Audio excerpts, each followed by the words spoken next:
Assalamualaikum warahmatullahi wabarakatuh.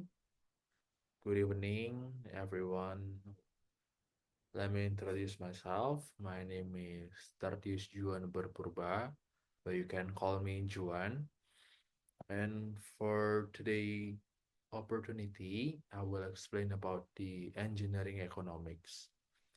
So for this engineering economics, I will specifically bring about certain topics such as about the construction, about the calculation of the construction, about the NPV, about the IRR, EIRR, and profitability index, and benefit cost ratio, and others. So today I will explain and maybe implement implementation about how do this method works. So for today, we have a few table of contents, a few part or section that we will discuss. For the first one is about the project overview. The second one is about the explanation. Third one about the calculation, and the last one will be end with the conclusion. So a little bit explanation maybe for the project overview. I will explain or give a study case or give a example about the project costs. So with this project overview, hopefully it will be a great example for you guys, for the audience to learn more about the engineering economics. Okay, maybe let's jump into the first section, which is project overview. So for the project overview, we can see there is the item and value. There's for the item, there's total investment, construction duration, net income, operating duration, and discount rate. And for the value, it's 50 bill on 2 years, 6 billion per year, 20 year, and 10%. So this scheme or this example is based on my assumption, and hopefully with this example it will be helpful and it will be for the example that I explained, hopefully that you guys will know better about the engineering economics. Okay, now move on with the explanation. So for this section, I only include a few points for this presentation, but I will explain it, of course, by manually, but didn't put it in the presentation. So there's five things that we need to discuss before we're going to the calculation, as I said. So the first one is the NPV, net present value, internal rate of return, economic internal rate of return, benefit cost ratio, and profitability index. So we're gonna break down this one by one. Hopefully with my explanation, you guys could understand it. Okay, so jump into the first one. It is the net present value. So for the net present value, it tells us the value of future cash flow, such as rent from a building, or maybe a highway income from a road, or the utility payments from a power plant in today's money. And then after subtracting the cost of construction, operation, and maintenance. Maybe just imagine you were promised maybe 100 million rupiah in 5 years from a project. That sounds good, but would you rather receive that amount now or later? Mostly, people will choose now. because money today is worth more than money tomorrow due to inflation, uncertainty, and the potential to invest elsewhere. This concept is called the time value of money. So the NPV uses a discount rate to translate future earnings into present value. If the NPV is positive, the project is expect to create more value than the cost. And if it's in negative NPV, means the project may lead to financial loss once adjust for time and risk. So this NPV is quite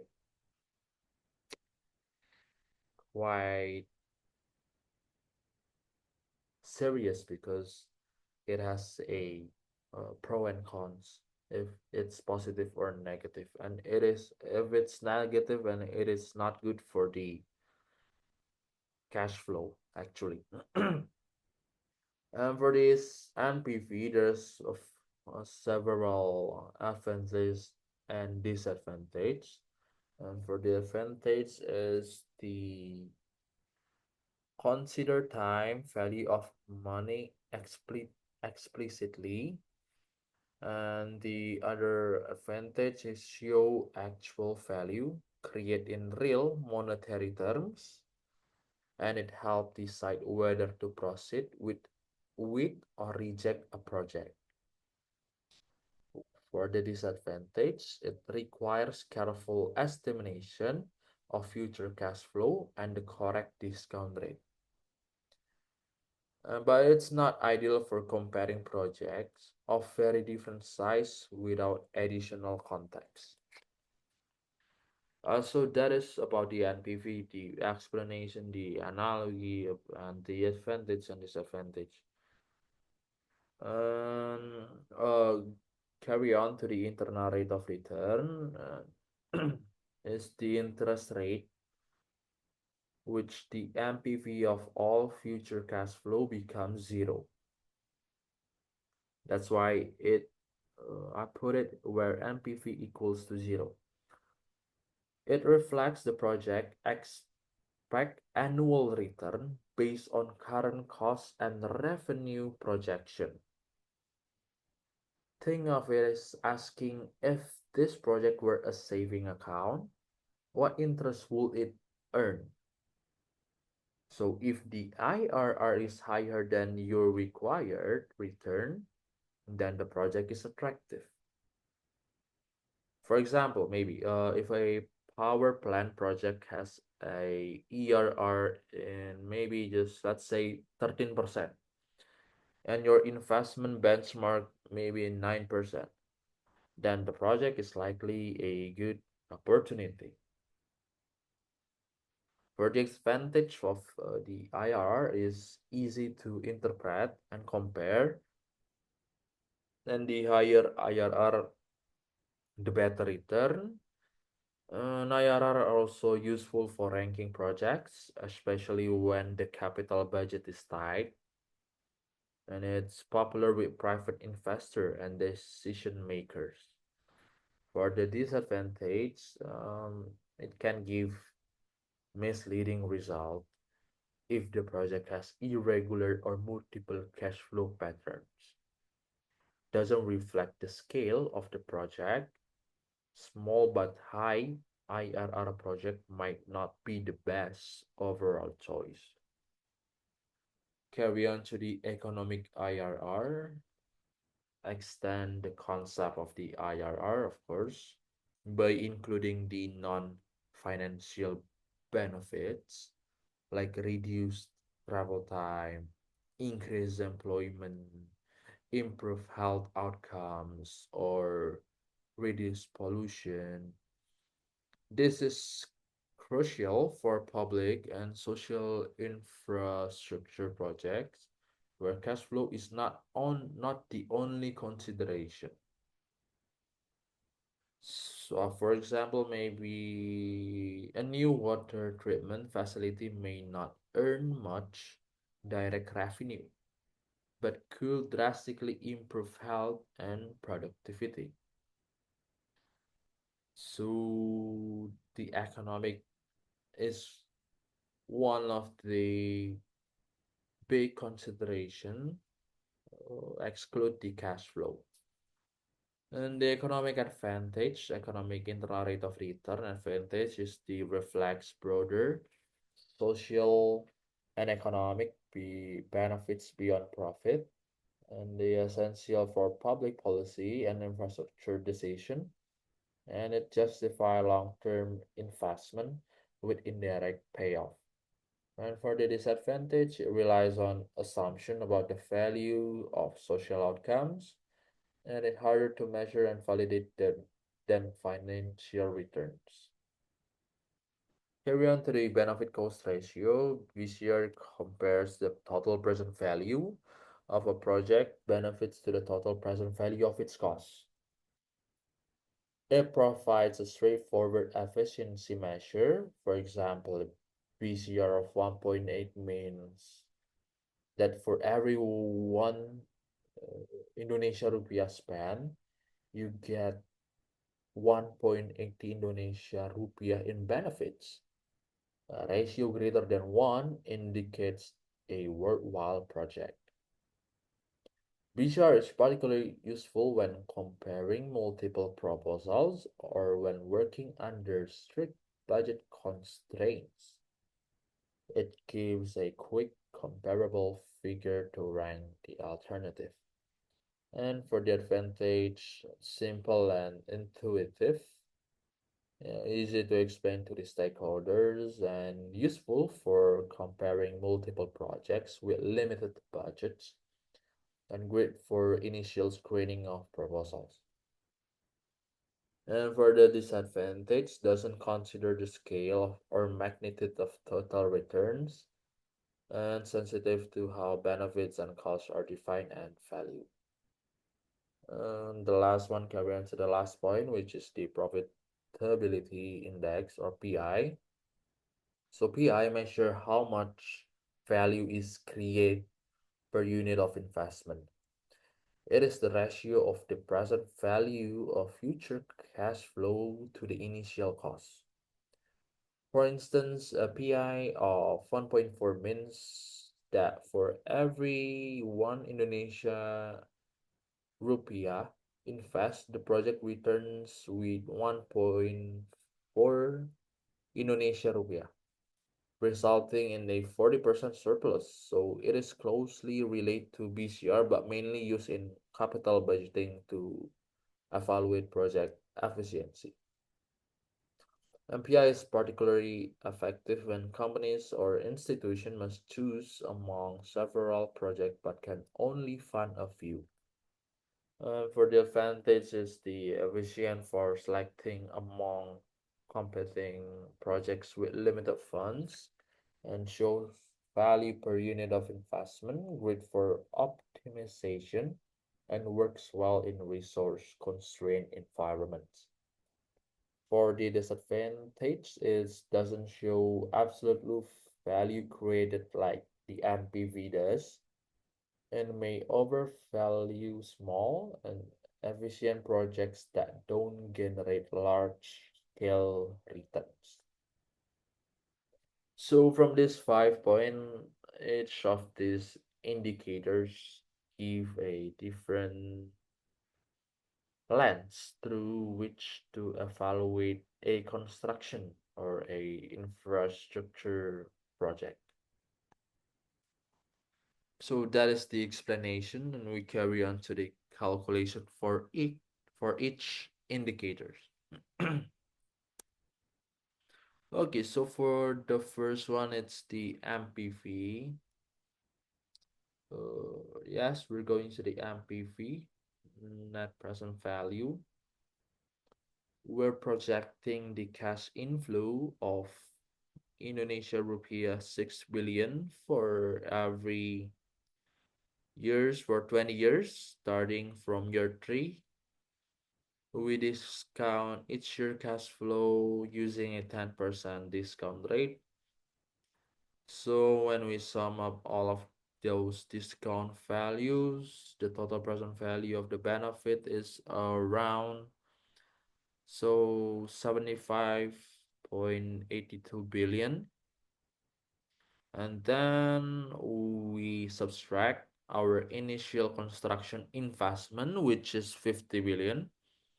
That give us the net present value, which is 75.82 billion minus 50 billion, and it costs the 25.82 billion.